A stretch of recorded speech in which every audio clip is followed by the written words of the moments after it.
being at Columbia means we are part of an academic research library. Columbia is a global university, it calls itself, so our collections are international in scope, and our priorities are advancing research, teaching, and learning at Columbia and beyond. RBML, the Rare Book and Manuscript Library, is the largest of several special collections libraries at Columbia. The others are very specific and focused: health sciences, architecture, East Asian studies, theology, and law.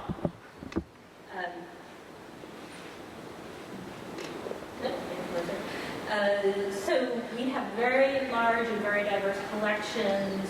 We have 11 miles of shelving of archival and personal papers in about 3,500 different collections, 500,000 printed books in 34 collections, and many other kinds of things. Let's see. Manuscripts, books, medieval manuscripts, non-Western manuscripts, papyri, art, mathematical instruments, and ephemera. So we have many different ephemera collections, mostly organized by format. What I thought I would do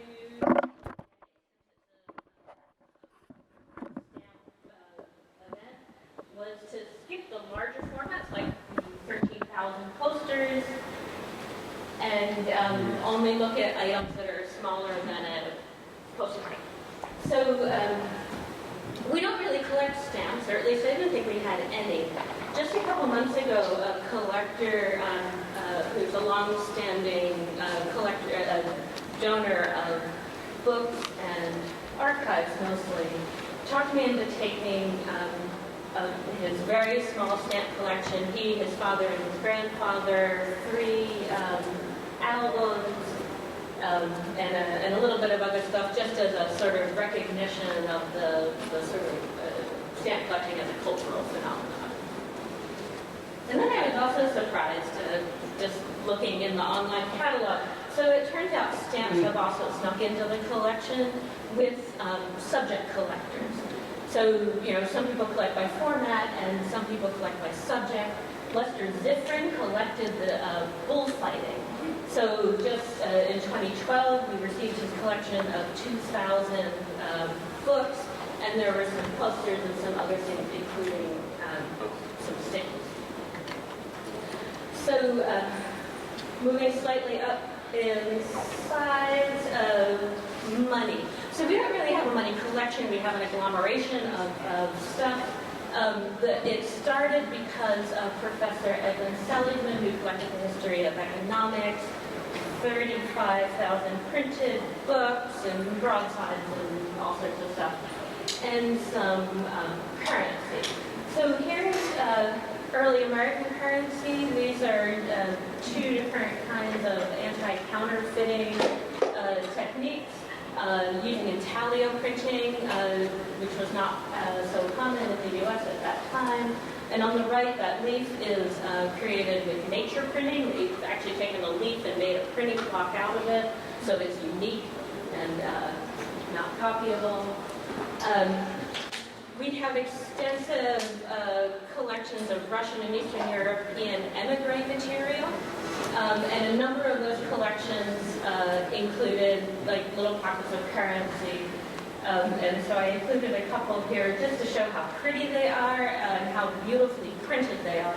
It's a very complicated printing technique, which is probably similar to the technique used for stamps. And then some of this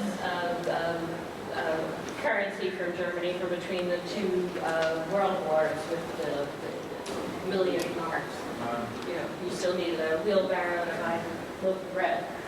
So this is actually an exception. Most of our ephemera is in large collections, but we just recently purchased this set of 288 cards printed in 1938 by Gum Inc. So distributed with bubble gum. It's called The Horrors of War. It varies considerably in gruesomeness, but it does get really quite unpleasant. We have some dogs chewing on people, quite obviously. It's a sort of global collection. Let's see, we have the Italian invasion of Ethiopia on the left, the Japanese invasion of China on the right. The cards also cover the Spanish Civil War and the German annexation of Czechoslovakia, because it's 1938, so we're just on the cusp of the Second World War. But we purchased it basically to use in teaching, because we think it'll make an impact on undergraduates.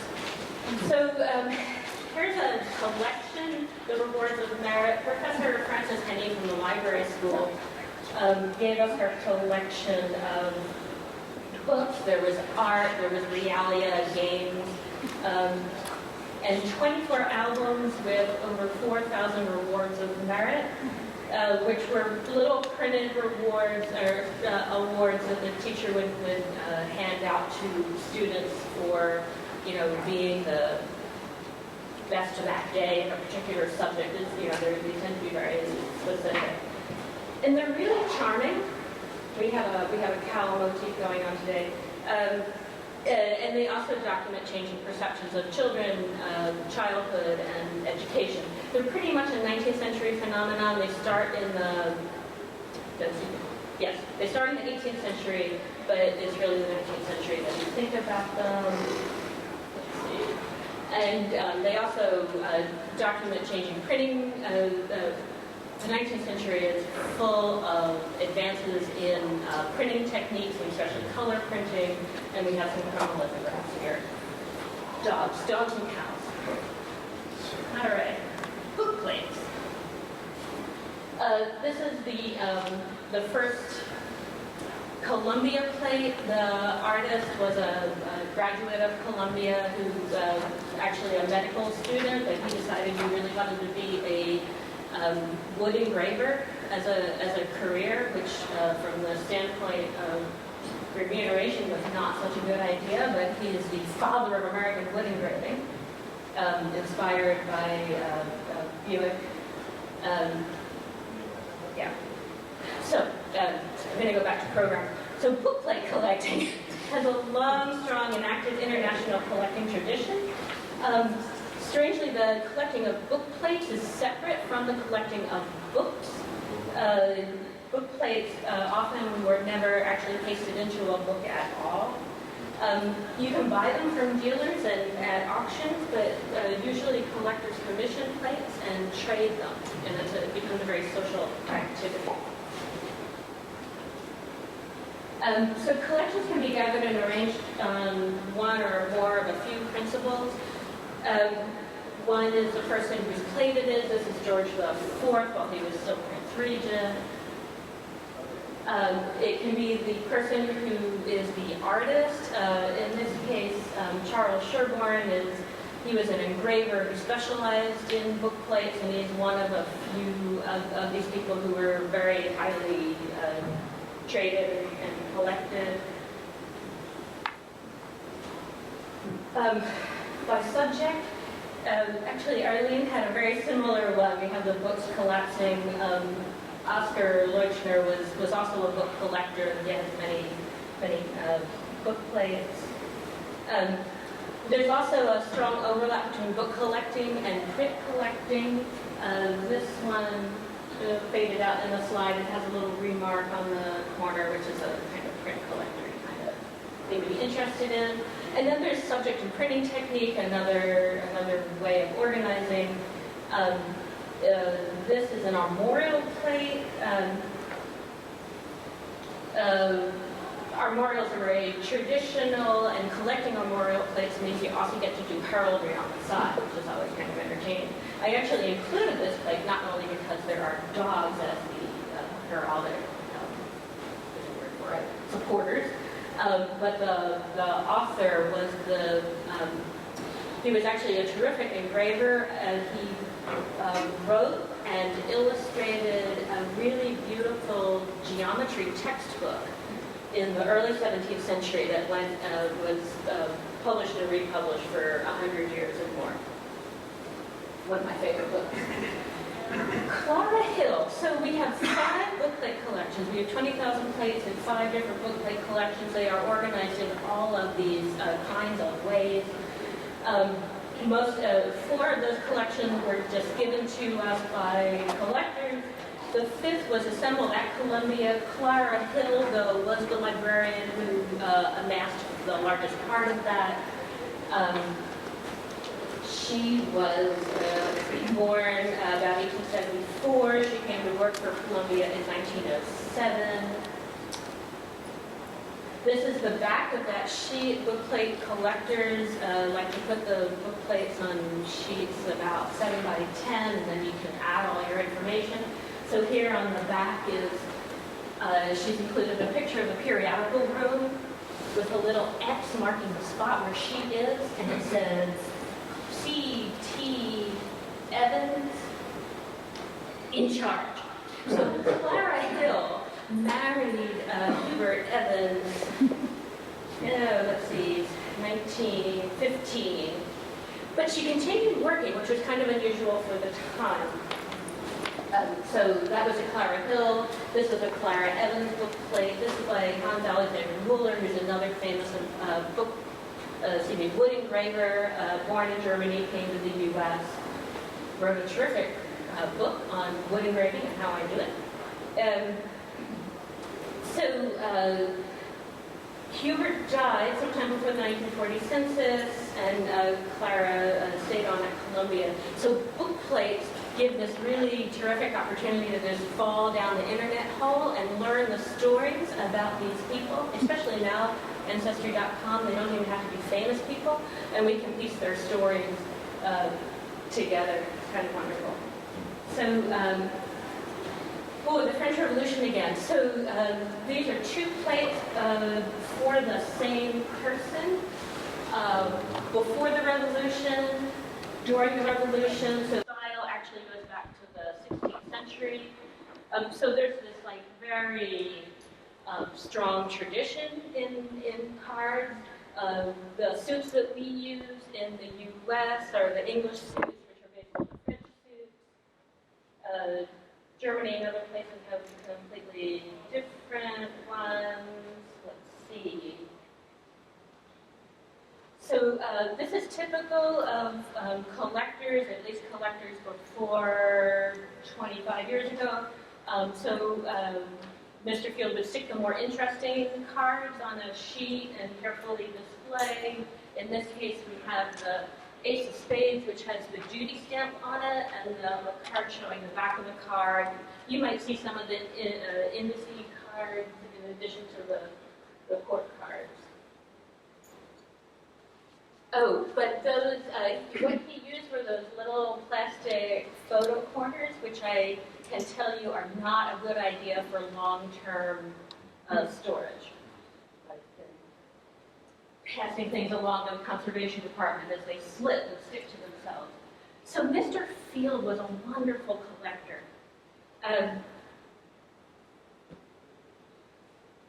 We love any collector who donates a collection to a cultural institution along with extensive item-level cataloging.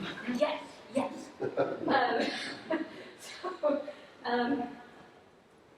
Because Mr. Field was not only collecting, but he was really studying the material that he collected. And I'm sure you were all like this. But Field learned to use a few clues that he had to place in date cards, tax stamps, watermarks, whether the corners are rounded, whether the court cards are double-headed, are all clues that he learned to interpret. He unfortunately never finished cataloging the collection, especially the modern cards, but what he left made it possible for us to service the collection. We took the information that we had the inventory, we took his information and created a spreadsheet with it, which is our basic tool. So these are 16th century unfinished cards survived in a book binding. These are about the earliest things in Mr. Field's collection. Austria. Revolution. I told you we'd get back to this. So the French during the Revolution, they kept coming out with these amazing reinterpretations of the court cards, so the kings, queens, and jacks have turned into philosophers and moral concepts. Whereas in the U.S., we had our revolution, in 1776, but it really took us a long time for that to really turn into a beautiful pictorial thing. These colors, there's a whole style of card called no revoke to make it harder to make mistakes. Instead of just having the suits in black and red, the suits are in 4 different colors so that you can tell them apart easier.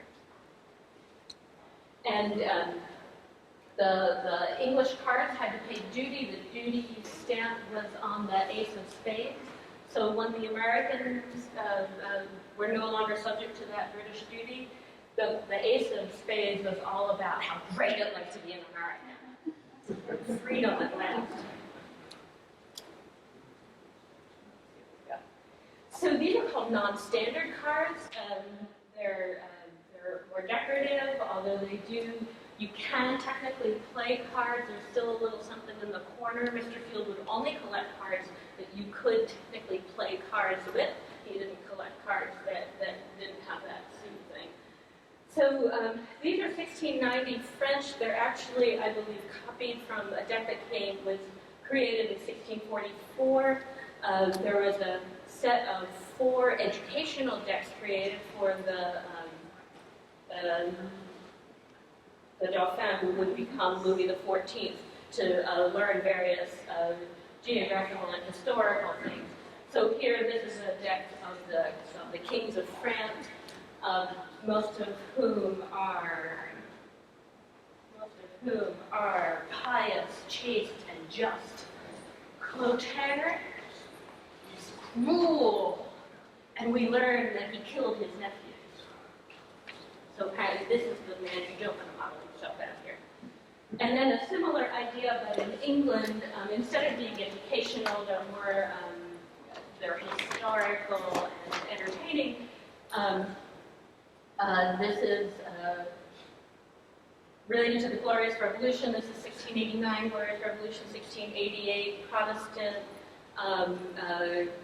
William comes in and takes over from the evil Catholic King James II. And they're all like little cartoons, or they can be sort of hilarious. We don't have the one. There's one in a church, and there's a priest giving a sermon, and someone in the congregation says, "You lie." And Mr. Field, one of his favorite things were transformation cards. Transformation cards, you take the cards here. Let's see, that's 6, and turn them into part of a design. This is a particularly pretty one. Mr. Field wrote the book on transformation cards, so I had to include these. So I've left out 2/3 of this collection. There's all the German and Italian stuff, the tarot cards, everything from 1860 onwards. I've heard that there are people who are interested in the 20th century. So if you are, you're welcome to come and look at the rest of the collection. So 1954 Columbia Bicentennial stamp. You're welcome to come and use the collections. The ephemera collections are not well described in our normal finding aids, so it's generally better to make an appointment ahead of time, either to me directly or there's an email on our webpage, rbml@columbia.edu, that you can also use to contact us. Thank you.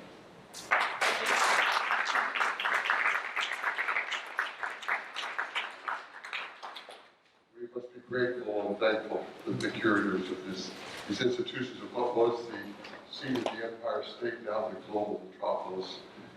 Yes. Yeah. Shared themselves with us. Thank you very much. So leave you with a couple of thoughts. Join the Ephemera Society if you haven't already. Visit all these institutions. They're so welcoming. They have great collections. And if you don't collect ephemera, sure you do. I don't think you do, you already do. So join